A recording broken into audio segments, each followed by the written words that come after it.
Okay, everyone. We are going to continue to complete chapter 3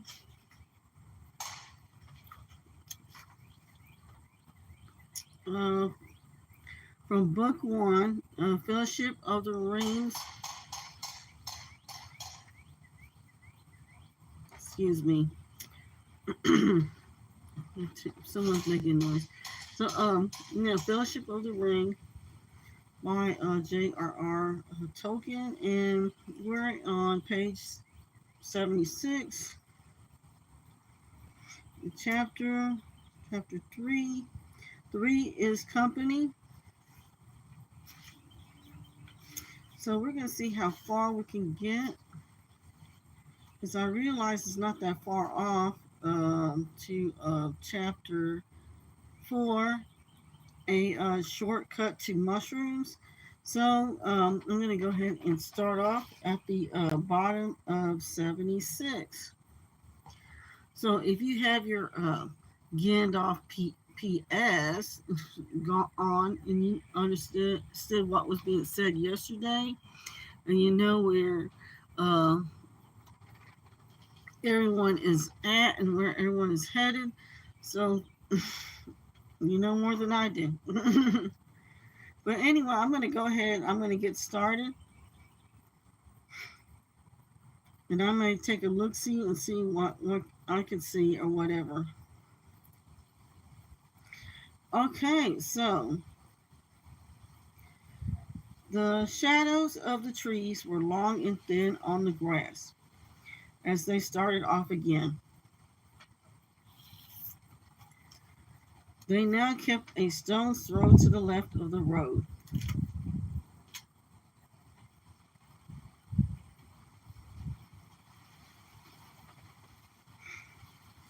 And kept out of sight of it as much as they could.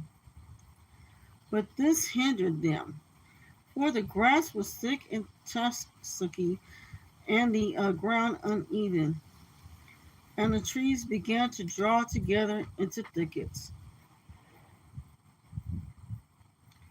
The sun had gone down red behind the hills at their backs, and evening was coming on before they came back to the road at the end of the long level over which it had run straight for some miles. At that point, it bent left and went down the lowlands of the Yale, making for Stock. But a lane branched right, winding through a wood of ancient oak trees on its way to Woodhall.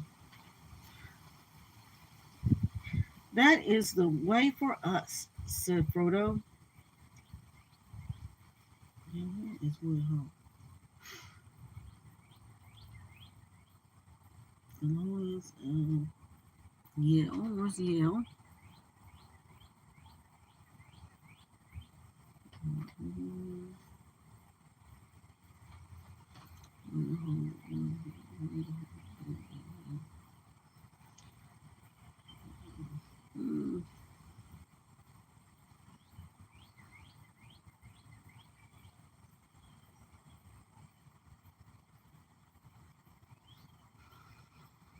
See, that's Brandywine, that's Shire.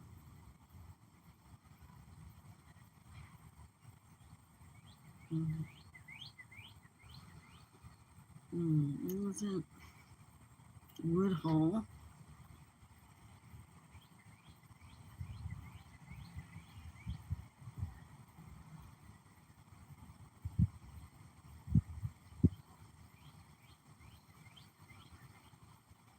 Because that's Weather Hills.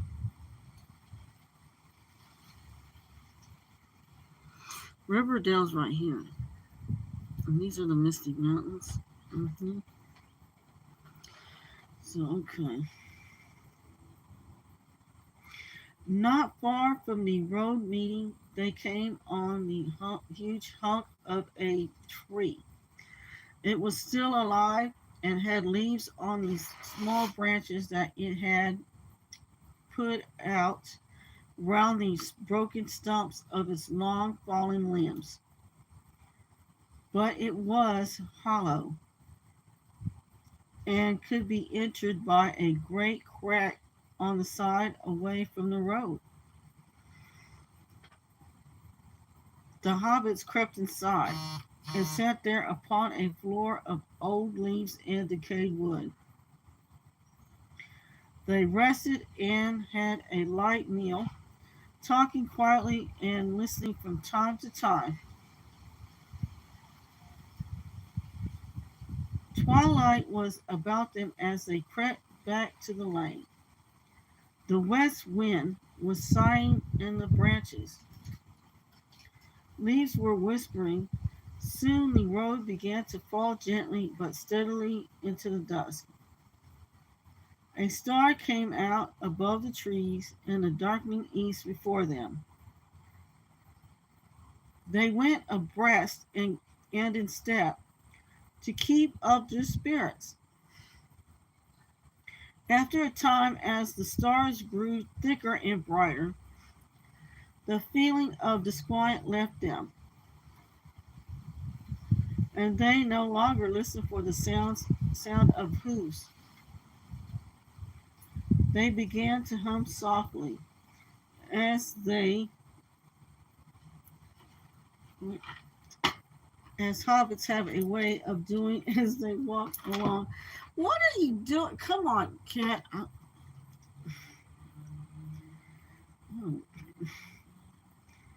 They began to hum softly. They began to hum softly as hobbits have a way of doing as they walk along, especially when they are drawing near to home at night.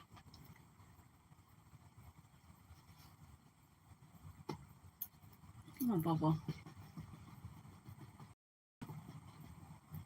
With most hobbits, it is a supper song or a bed song. But these hobbits hummed a walking song, though of course without any mention of supper and bed. Bilbo Baggins had made the words to a tune that was as old as the hills, and taught it to Frodo as they walked in the lanes of Water Valley and talked about adventure. Upon the hearth the fire is red. Beneath the roof there is a bed, but not yet weary are our feet. Still round the corner we may meet a sun tree or standing stone that none have seen but we alone. Tree and flower and leaf and grass, let them pass, let them. Hill and water under sky, pass them by, pass them by. Still round the corner there may wait a new road or a secret gate. And though we pass them by today, tomorrow we may come this way and take the hidden paths that run towards the moon or to the sun.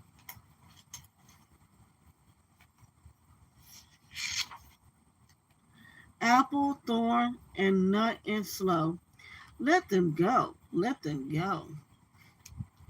Sand and stone and pool and dell, fare ye well, fare ye well.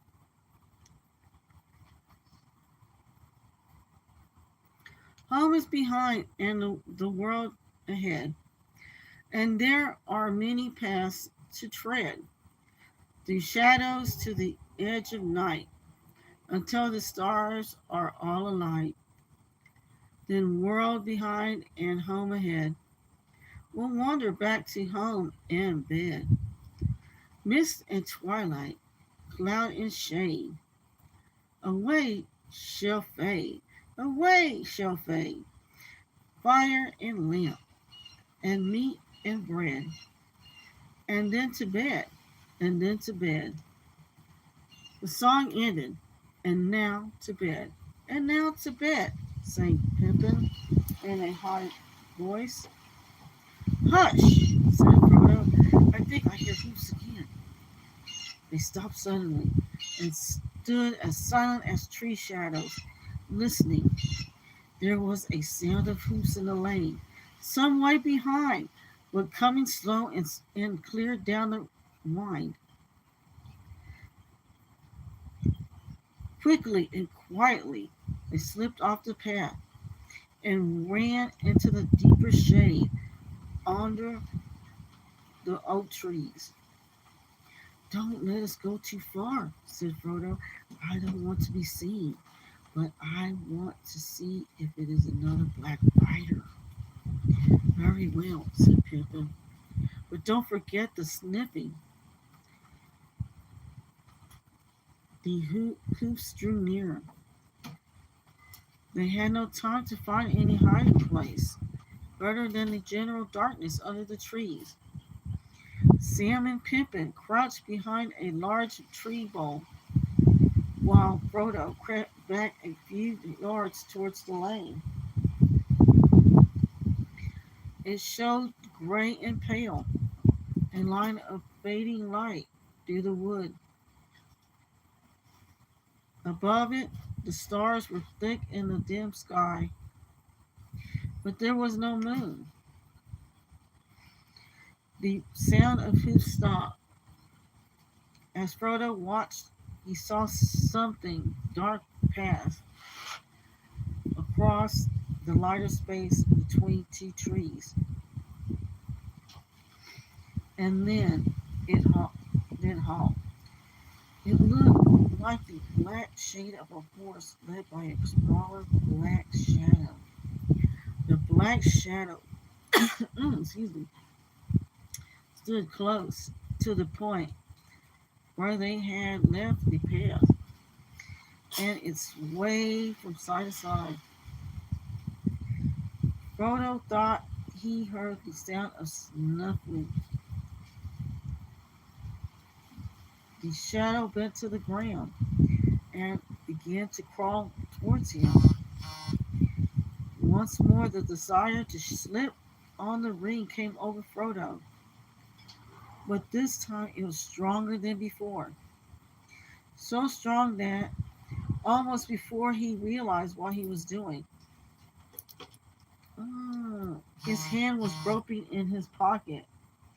But at that moment, there came a sound like mingled song and laughter.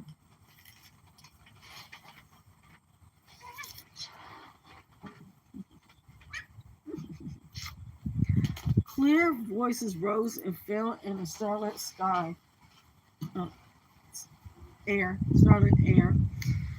The the black shadow straightened up and retreated.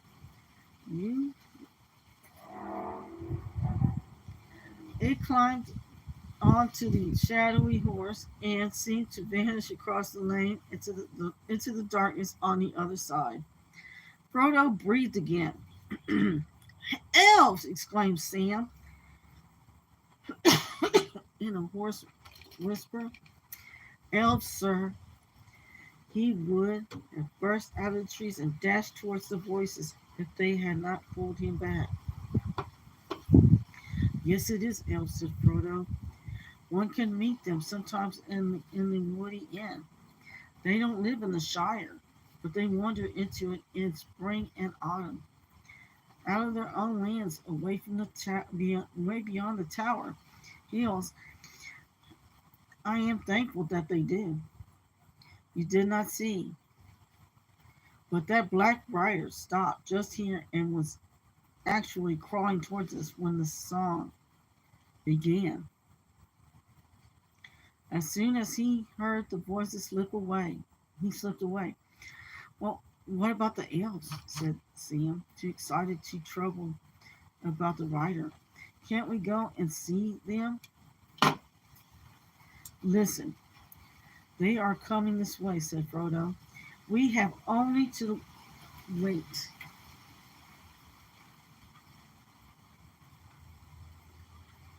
The singing drew nearer. One clear voice rose up now above the others. It was singing in the fair elven tongue, of which Frodo knew only a little, and the others knew nothing. Yet the sound, blending with the melody, seemed to shape itself in their thought into words which they only partly understood. This was the song as Frodo heard it.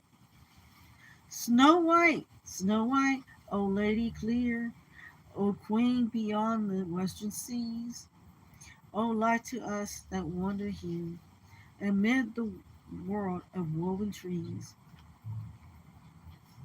Gito now, O Elbereth, clear are thy eyes and bright thy breath. Snow White, we sing to thee in a far land beyond the sea. O stars that in the sunless view, with shining hand by her were sown, and windy fields now bright and clear, we see your silver blossom blown. Oh, Elbereth, beautiful now, we still remember, we who dwell in this far land beneath the trees, thy starlight on the western seas.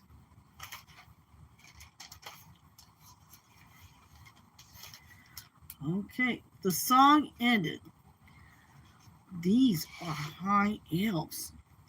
They spoke the name of Elbereth, said Frodo in amazement.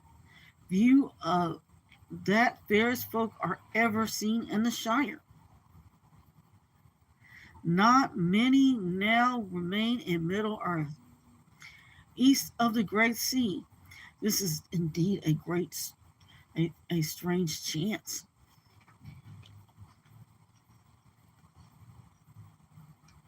The hobbits sat in shadow by the wayside. Before long, the elves came down the lane towards the valley. They passed slowly, and the hobbits could see the starlight glimmering on their hair and in their eyes. They bore no lights, yet as they walked, a shimmer like the light of the moon above the rim of the hills before it rises seemed to fall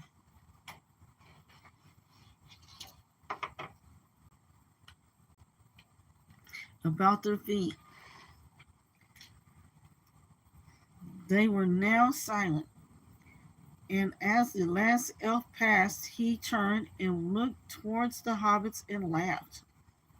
Hail, Frodo, he cried. You are abroad late, or are you perhaps lost? Then he called aloud to the others, and all the company stopped and gathered around. This is indeed wonderful, they said.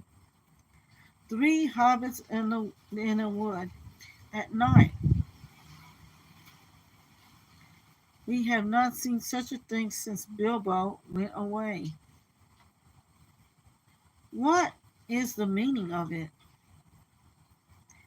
The meaning of it, fair people, said Frodo, is simply that we seem to be going the same way as you are. I like walking under the stars, but I would welcome your company. But we have no need of other company, and hobbits are so dull. They laughed. And how do you know that we go the same way as you? For you do not know whither we are going. And how do you know my name? Said Frodo in return. We know many things, they said. We have seen you often before with Bilbo, though you may have not seen us. Who are you, and who is your lord? Asked Frodo. I am Gildor, answered their leader, the elf who had first hailed him. Gildor Elrond of the House of Finrod. We are exiles, and most of our kindred have long ago departed, and we too are now only tarrying here a while, ere we return over the great sea. But some of our kinfolk dwell still in peace in Rivendell. Come now, Frodo, tell us what you are doing, for we see that there is some shadow of fear upon you. Oh, wise people, interrupted Pippin eagerly, tell us about the Black Riders. Black Riders, they said in low voices. Why do you ask about Black Riders? Because two Black Riders have overtaken us today. Our one has done so twice, said Pippin. Only a little while ago he slipped away as you drew near. The elves did not answer at once, but spoke together softly in their own tongue. At length, Gildor turned to the hobbits. We will not speak of this here, he said. We think you had best come now with us. It is not our custom, but for this time we will take you on our road, and you shall lodge with us tonight if you will. Oh, fair folk, this is good fortune beyond my hope, said Pippin. Sam was speechless. I thank you indeed, Yordor and Ron, said Frodo, bowing. Lumen Ornamentian, well, a star shines on the hour of our meeting, he added in the high elven speech. Be careful, friends, cried Gildor, laughing. Speak no secrets. Here is a scholar in the ancient tongue. Bilbo was a good master. Hail, elf friend, he said, bowing to Frodo. Come now with your friends and join our company. You had best walk in the middle, so that you may not stray. You may be weary before we halt. Why, where are you going? Asked Frodo. For tonight, we go to the woods on the hills above Woodhall. It is some miles, but you shall have rest at the end of it, and it will shorten your journey tomorrow.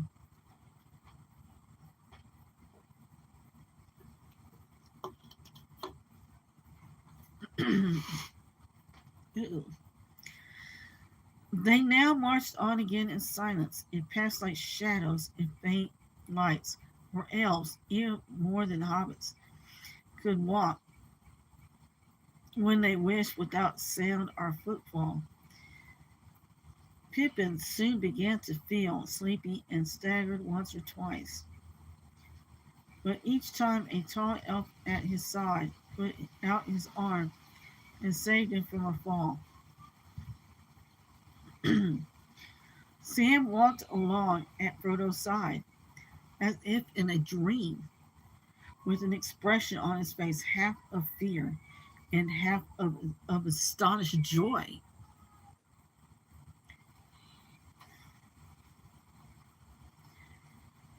The woods on either side became denser. The trees were now younger and thicker, and as the lane went lower, running down into a fold of the hills, There were many deep ranks of hazel on the rising slopes at either hand. At last, the elves turned aside from the path. A green ride lay almost unseen through the thickets on the right, and this they followed as it wound away right up the wooden slopes onto the top of the shoulder of the hills that stood out into the lower land of the river valley.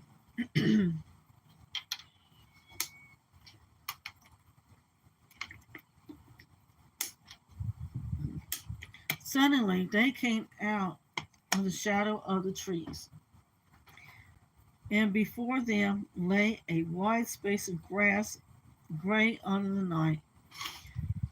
On three sides, the woods pressed upon it, and eastward the ground fell steeply, and the tops of the dark trees growing at the bottom of the slope were below their feet.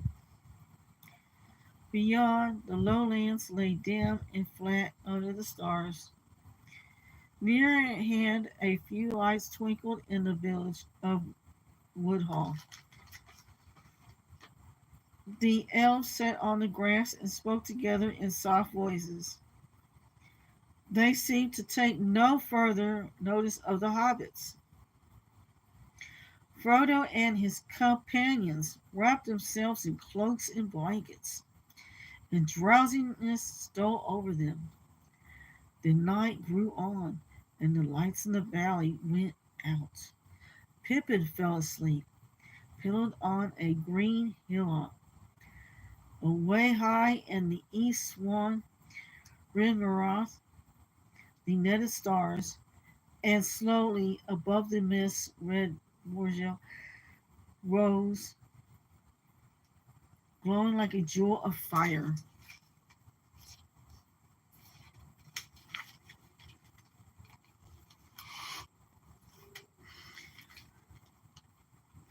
Then by some shift of airs, all the mists were drawn away like a veil.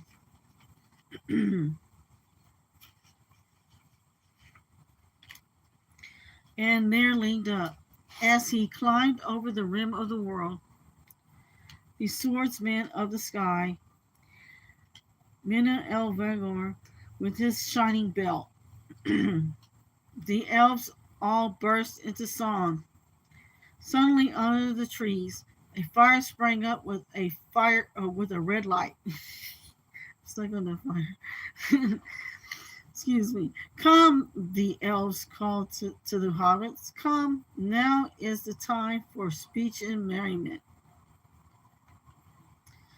Pippin sat up and rubbed his eyes. He shivered. There is a fire in the hall and food for hungry guests, said an elf standing there before him. At the south end of the greensward, there was an opening. There, the grain floor ran into the wood and formed a wide space like a hall, roofed by the boughs of trees.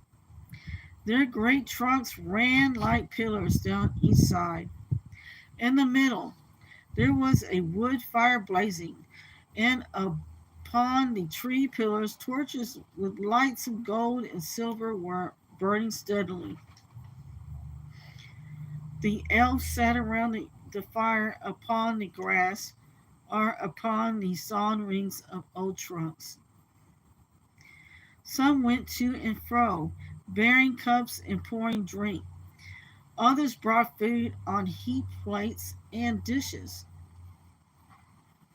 This is poor fare, they said to the hobbits, for we are lodging in the greenwood far from our halls. If you are our guests at home, we will treat you better. It seems to me good enough for a birthday party, said Frodo. Pippin afterwards recalled little of either food or drink, for his mind was filled with the light upon the elf faces and the sound of voices so various and so beautiful that he felt in a waking dream.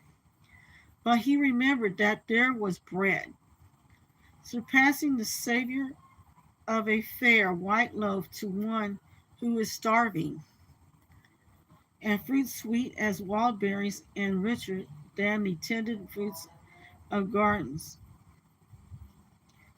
He drained a cup that was filled with fragrant draught, cool as a clear fountain,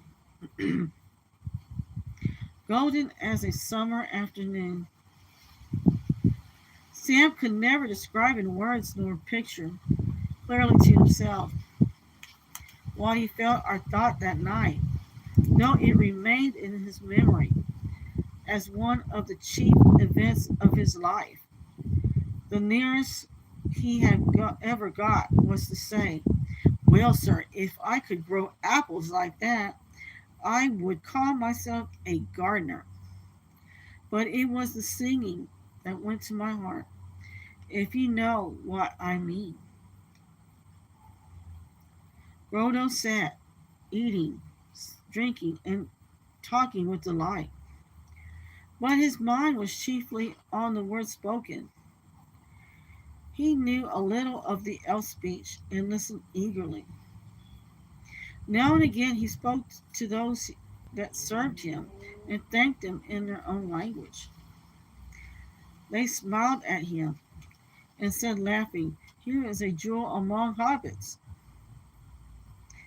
After a while, Pippin fell asleep and was lifted up and borne away to a bower under the trees. There he was laid upon a soft bed and slept the rest of the night away. Sam refused to leave his master. When Pippin had gone, he came and sat curled up at Frodo's feet, where at last he nodded and closed his eyes. Frodo remained long awake, talking with Gildor. Let's see. Okay. They spoke of many things, old and new, and Frodo questioned Gildor much about happenings in the wide world outside the Shire. The tidings were mostly sad and ominous, of gathering darkness, the wars of men, and the flight of the elves. At last, Frodo asked the question that was nearest to his heart. "Tell me, Gildor, have you ever seen Bilbo since he left us?" Gildor smiled. "Yes," he answered. "Twice. He said farewell to us on this very spot. But I saw him once again, far from here." He would say no more about Bilbo, and Frodo fell silent. "You do not ask me or tell me much that concerns yourself, Frodo," said Gildor. "But I already know a little, and I can read more in your face and in the thought behind your questions. You are leaving the Shire, and yet you doubt that you will find what you seek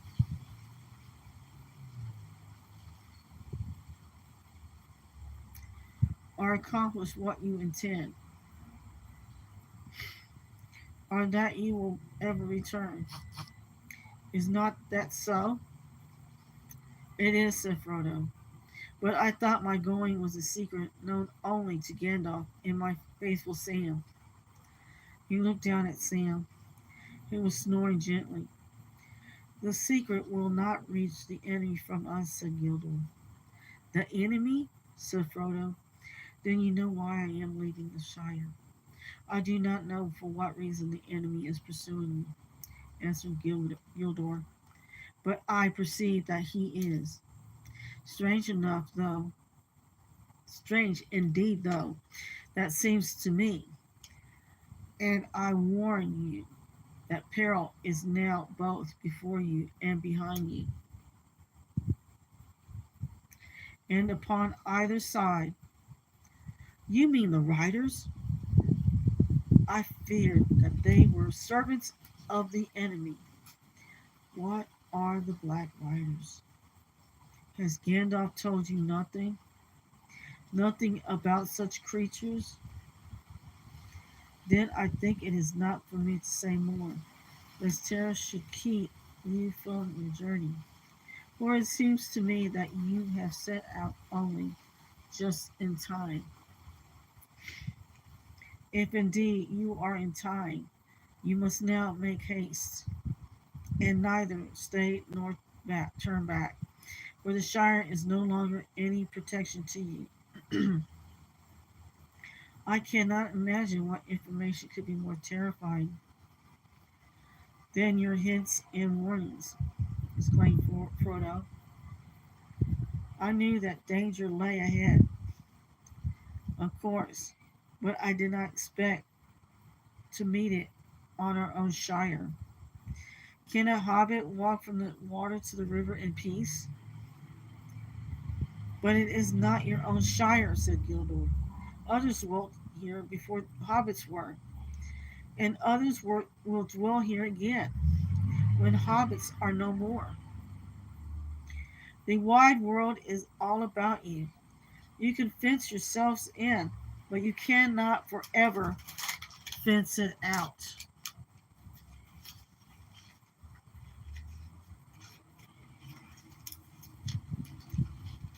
I know, and yet it has always seemed to so safe and familiar. What can I do now? My plan was to leave the Shire secretly and make my way to Rivendell, but now my footsteps are dogged before I ever get to Buckland. I think you should still follow that plan, said Gildor, but I do not think the road will prove too hard for your courage. But if you desire clear counsel, you should ask Gandalf. I do not know the reason for your flight, and therefore I do not know by what means your pursuers will assail you. These things Gandalf must know. I suppose that you will see him before you leave the Shire. I hope so, but that is another thing that makes me anxious. I have been expecting Gandalf for many days. He was to have come to Hobbiton at the latest 2 nights ago, but he never appeared. Now I am wondering that what can have happened. Should I wait for him? Gildor was silent for a moment. I do not like this news, he said at last. That Gandalf should be late. This does not bode well. But it is said, do not meddle in the affairs of wizards, for they are subtle and quick to anger. The choice is yours to go or wait. And it is also said, answered Frodo, go not to the elves for counsel, or they will say both no and yes. It is indeed, laughed Gilmore. Elves seldom give unguarded advice, for advice is a dangerous gift. Even from the wise to the wise, and all courses they may run ill. But what would you? You have not told me all concerning yourself, and how then shall I choose better than you? But if you demand advice, I will, for friendship's sake, give it. I think you should now go at once, without delay. And if Gandalf does not come before you set out, then I also advise this: do not go alone. Take such friends as are trusty and willing. And now you should be grateful, for I do not give this counsel gladly. The elves have their own labors and their own sorrows, and they are little concerned with the ways of hobbits or of any other creatures upon earth. Our paths cross there seldom, by chance or purpose. In this meeting, there may be more than chance,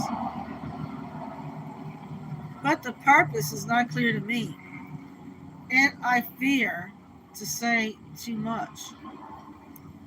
I am deeply grateful, said Frodo, but I wish you would tell me plainly what the Black Riders are. If I take your advice, I may not see Gandalf for a while, and I ought to know what is the danger that pursues me. It is not enough to know that they are servants of the enemy, answered Gildor. Flee them. Speak no words to them. They are deadly. Ask no more of me, but my heart forebodes that, ere all is ended, you, Frodo, son of Drogo, will know more of these fell things than Gildor. Ungron. May Elbereth protect you. But where shall I find courage? Asked Frodo. That is what I chiefly needed.